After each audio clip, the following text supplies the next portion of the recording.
All right, and of course we have to wrap things up here on Star Wars Week. Now the wait is over because the movie released overnight, so big excitement here. Last night fans started filling theaters to watch that new movie, and the reviews been largely positive. So joining us this morning, film reviewer Matthew Socey. Good morning. Good morning. All right, you weren't one of the diehards that did the midnight showing. Oh gosh, no, you don't want me here after being up all night. No, I was at a 7:15 at Castleton last night. I got a little bit of sleep. Now we've talked about, we didn't want, a lot of people probably largely won't see that movie until tonight. Many people with their families. So we don't want to give away too much about it this morning. Not. What was your reaction to it? I liked it. I didn't love it. I think what J.J. Abrams does with this film, kind of what he did with the Star Trek franchise, and kind of, even though it's not Abrams, what has happened with the last couple Bond films.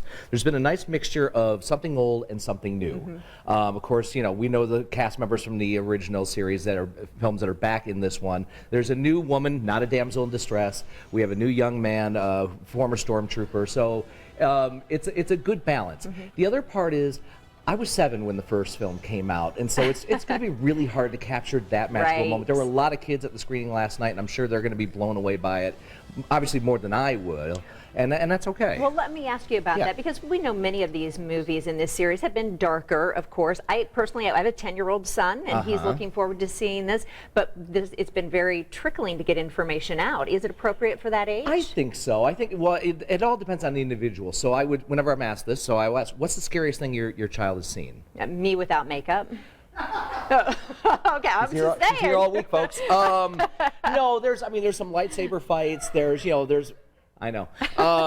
Me too. There's an imposing figure with a black cloak. A planet is blown up, but kind of from a distance. So there's no blood or gore. Right.